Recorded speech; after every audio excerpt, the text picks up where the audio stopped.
अस्सलाम वालेकुम, welcome to my YouTube channel. आज की इस वीडियो में हम लोग बात करने जा रहे हैं एक बहुत इम्पोर्टेंट टॉपिक के ऊपर।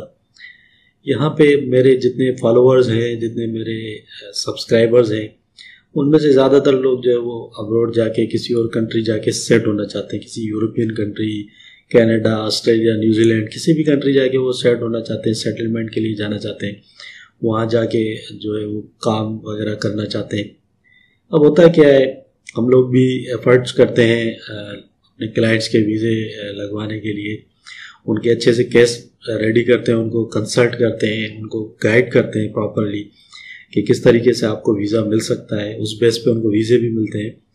अब यहाँ पे सिर्फ वीज़ा मिलना एक इम्पॉर्टेंट बात नहीं है। यहाँ पे वीज़ा मिलने के बाद एक बहुत इम्पॉर्टेंट जो है वो चीज़ होती है, वो होती है इमिग्रेशन को फेस करना। आपको वीज़ा तो मिल जाता है, ठीक है, आपको एम्बेसी से वीज़ा मिल गया, किसी तरीके से अच्छा सा एक केस बना के हमने लगा दिया, ठीक है, और आपके प्रॉपर डॉक्यूमेंटेशन करवा दी हमने, या आपने खुद भी कर ली, किसी ने किसी भी सोर्स से आपने कर ली, ठीक है, और आपको वीज़ा मिल गया। उसके बाद होता क्या है, बहुत सारे लोग जो है इमिग्रेशन में जाके वहाँ पे इमिग्रेशन को सेटिस्फाई नहीं कर पाते। अब इमिग्रेशन कौन सी, जैसा कि आपने यूरोप की किसी कंट्री के लिए अप्लाई किया, ठीक है, अब अपनी कंट्री से तो फ्लाई कर जाएंगे, ठीक है, क्योंकि आपके पास वीज़ा होगा। जब आप वहाँ पहुँचते हैं एयरपोर्ट पे उस कंट्री के, वहाँ पे इमिग्रेशन वाले आपसे कुछ सवाल पूछते हैं। अगर आप उनको सेटिस्फाई नहीं करेंगे, आप कुछ मिस्टेक्स करेंगे तो उनको डाउट होगा। अगर उनको डाउट होगा तो उनके पास राइट होता है कि आपकी जो एंट्री है उसको कैंसिल कर दें, वो आपको एंट्री अलाउ नहीं करें अपनी कंट्री में, और आपको वहीं से एयरपोर्ट से ही डिपोर्ट कर दें, वापस आपको आपकी कंट्री भेज दें, आपका वीज़ा कैंसिल कर देंगे, ठीक है। ऐसा होता है, बहुत सारे केसेस मैंने देखे हैं, उसमें होता है। रिसेंटली मेरे एक क्लाइंट के साथ भी हुआ है, उनके 2 वीज़ा रिफ्यूज़ हुए थे, तो फिर वो मेरे पास आए थे, मैंने उनके वीज़े लगवाए, ठीक है। उसके बाद जो है वो जब गए उस कंट्री में, वो वहाँ एयरपोर्ट पे पहुँचे तो इमिग्रेशन को वो सेटिस्फाई नहीं कर पाए। उन्होंने मिस्टेक्स क्या की, उन्होंने एक डिफरेंट कंट्री का जो है वो 1 वे टिकट भी अपने साथ रखा था, और पीसीसी एक और कंट्री का उन्होंने अपने साथ रखा था। अब ये डाउटफुल चीज़ थी। इस बेस पे जब इमिग्रेशन वालों ने उससे सवाल किए तो वो उनको सेटिस्फाई नहीं कर पाए। उनको सेटिस्फाई जब नहीं कर पाए तो उनको डिपोर्ट कर दिया गया। ये एक केस नहीं है, ऐसे बहुत सारे केसेस मेरे पास आते हैं, लेकिन ये मेरे क्लाइंट का केस था, इसलिए मैं आपके साथ डिस्कस कर रहा हूँ, ठीक है। अब मैं आपको बताता हूँ, आपने ये मिस्टेक्स कभी भी नहीं करनी। आपने जब भी टूरिस्ट वीज़ा अप्लाई करते हो, आप बहुत सारे लोग क्योंकि यहाँ से जो जा रहे होते हैं अपनी कंट्री से, वो टूरिस्ट वीज़ा की बेस पे जाते हैं, अब्रॉड यूरोप जाते हैं, कनाडा जाते हैं, फिर वहाँ पे जाके कुछ अपने सेटलमेंट के लिए कुछ मामला तय करते हैं, वहाँ पे जाके किस कंसल्टेंट से, या कोई जॉब ढूंढते हैं, या कोई बिजनेस स्टार्ट करते हैं, उस बेस पे जाके वहाँ पे सेटल होने की कोशिश करते हैं। अब जब आप टूरिस्ट वीज़ा लेके किसी कंट्री में एंटर होते हो तो आपने ख्याल करना है कि आपने लगेज इतना ज़्यादा अपने साथ नहीं रखना। अगर आपने बहुत ज़्यादा 4-5 बैग अपने साथ रखे और आपका वीज़ा सिर्फ 20 दिन का है तो आपके ऊपर यकीनन इमिग्रेशन वालों को डाउट होगा। तो लगेज कम से कम अपने साथ रख के लेके जाया करें, ठीक है। उसके बाद आपने अपने साथ कोई एजुकेशनल डॉक्यूमेंट्स नहीं रखने, कोई डिग्रीज नहीं रखनी। अगर आपके सामान में से कोई डिग्रीज बरामद हो जाती हैं, उनको बाज़ वक़्त चेकिंग करते हैं इमिग्रेशन वाले, आपके बैग्स खुलवाते हैं, देखते हैं आपके सामान में क्या क्या चीज़ें, ठीक है। फिर उसमें अगर आपके कोई एजुकेशनल डॉक्यूमेंट्स मिल गए या कोई पीसीसी मिल गया, बहुत सारी कंट्रीज में पीसीसी रिक्वायर्ड होता है, लेकिन आप जिस प्लान के तहत जा रहे होते हो वो डिफरेंट होता है, फिर आप दूसरी कंट्री के लिए पीसीसी बनवाते हो, वो जब शो हो जाता है तो उस पर डाउट होता है। और फिर जो आपने प्लान बनाया होता है, जिस प्लान के तहत आपने वीज़ा अप्लाई किया होता है, तो उसी प्लान को आपने नज़र में रख के ही अपना जो है इमिग्रेशन डिपार्टमेंट को बताना है, ठीक है। उससे हट के बात ही नहीं करनी। और कोशिश किया करें जब आप इमिग्रेशन को फेस करें तो बिल्कुल शॉर्ट जवाब दिया करें। बहुत ज़्यादा लंबे चौड़े जवाब देंगे तो आपके ऊपर डाउट होगा, तो शॉर्ट जवाब दें। कोई भी ऐसी टिकट आपने अपने साथ नहीं रखनी, या टिकट नहीं रखनी है अपने साथ। आपने अगर किसी एक कंट्री के लिए, सपोज आपने इटली के लिए अप्लाई किया, ठीक है, तो आपके पास इटली का रिटर्न टिकट होना चाहिए। रिटर्न टिकट आपके पास इटली का होना चाहिए, और आपको पता होना चाहिए आपने इटली में जाके क्या करना है। आपके पास एक प्लान होना चाहिए, ट्रेवल प्लान, ठीक है। उसके तहत आपको आपके पास एक होटल बुकिंग होनी चाहिए, एक रिटर्न एयर टिकट होना चाहिए, और आपकी ट्रेवल इंश्योरेंस होनी चाहिए।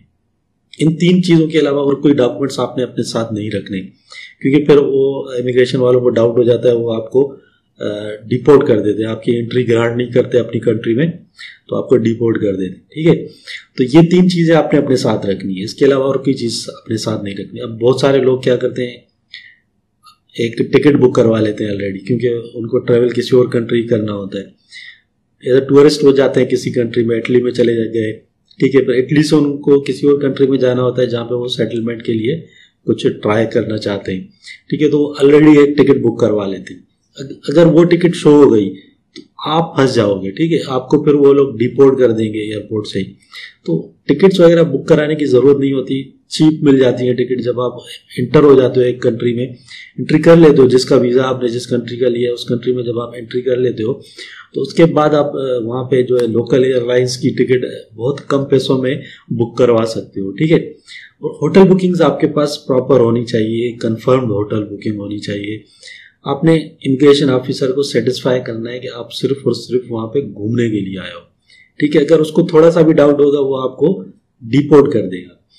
और दूसरी जो बड़ी कंट्रीज हैं, जो जैसा कि कनाडा वगैरह है, ऑस्ट्रेलिया वगैरह है, यहाँ के ट्रेवल प्लान बनते हैं। ठीक है, जब आप वीज़ा अप्लाई करते हो तो आपका एक ट्रेवल प्लान होता है, वो आपने सबमिट करना होता है डॉक्यूमेंट्स के साथ, फिर वो लोग उसको रिव्यू करते हैं। जब आप इमिग्रेशन में जाते हो, आपने सपोज टोरंटो के लिए अप्लाई किया और आपने टिकट किसी और स्टेट का ले लिया।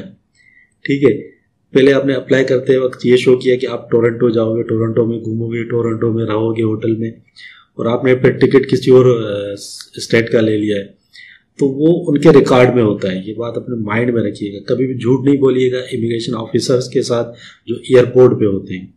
आपकी कंट्री में से तो आपको इजाज़त मिल जाएगी फ्लाई करने की, लेकिन जब आप दूसरी कंट्री में पहुंचते हो तो वहाँ पे इमिग्रेशन डिपार्टमेंट आपसे सवालात पूछते हैं। उनके पास पूरा डेटा होता है कि आपने अप्लाई करते वक्त क्या अपना जो है वो शो किया था, क्या आपने अपना एक प्लान शो किया था। अगर आपका प्लान डिफरेंट होगा, आपने अप्लाई एक स्टेट के लिए किया और आप जा दूसरे स्टेट में रहे हो, तो ये आपके लिए बहुत नेगेटिव पॉइंट होगा। इस बेस पे आपका जो है वो वीज़ा एयरपोर्ट पर ही कैंसिल हो जाएगा और आपको डिपोर्ट कर देंगे। ऐसे बहुत सारे केसेस मेरे पास आ रहे होते हैं। तो इन चीज़ों का ख्याल रखें, एक प्लान बनाएं, एक प्लान के तहत ही चलें, उस प्लान को कभी भी चेंज ना करें। वीज़ा मिलने के बाद ये ना सोचें कि आप प्लान को चेंज कर देंगे। अगर आप टूरिस्ट वीज़ा लेके जाते हो तो आपने 100% अपने आप को टूरिस्ट ही शो करना है। वहाँ पे कौन कौन सी घूमने की जगह हैं, कौन सी टूरिस्ट स्पॉट्स हैं उस कंट्री में, ये सब चीज़ें आपको पता होनी चाहिए। अगर ये सब चीज़ें आपको पता होंगी तो उसके बाद आप उस जो इमिग्रेशन ऑफिसर होगा उसको सेटिस्फाई कर पाओगे। तो उम्मीद है ये वीडियो आपको समझ में आई होगी। अगर ये वीडियो आपको समझ में आई है तो इसको लाइक ज़रूर करें। ये मैंने आपको समझाने के लिए बताइए कि सिर्फ वीज़ा मिल जाना ही काफ़ी नहीं होता। वीज़ा मिलने के बाद दूसरा इम्पोर्टेंट जो एक स्टेप होता है वो होता है इमिग्रेशन को पार करना। अगर आपने इमिग्रेशन को पार नहीं किया, आपने उनको सेटिस्फाई नहीं किया, आप डिपोर्ट होके वापस आ जाओगे। आपने जो एयर टिकट लेके वहाँ गए हो वो आपका पैसा बर्बाद हो जाएगा। समझ रहे हो मेरी बात को? तो ये अपने माइंड में रखो, ऐसा बहुत सारे केसेस में होता है। तो उम्मीद है ये वीडियो ज़रूर आप लोगों को समझ में आई होगी, और अगर समझ में आई है तो इसको लाइक ज़रूर करें। और कुछ भी सवाल हो, कोई इंपॉर्टेंट सवाल हो तो वो कमेंट्स में लिख के मुझसे पूछें। ठीक है, जो भी इंपॉर्टेंट सवाल होंगे जिनके जवाब देना ज़रूरी होगा उनके मैं जवाब ज़रूर दूंगा। उसके अलावा इस वीडियो को शेयर भी करें ताकि ये इन्फॉर्मेशन ज़्यादा लोगों तक पहुँचे। और जिन दोस्तों ने अभी तक चैनल सब्सक्राइब नहीं किया, चैनल को सब्सक्राइब ज़रूर करें। इसके साथ ही मैं आपसे इजाज़त चाहता हूँ, फिर मिलते हैं किसी और वीडियो में। तब तक के लिए अपना ख्याल रखिएगा। अल्लाह हाफिज़।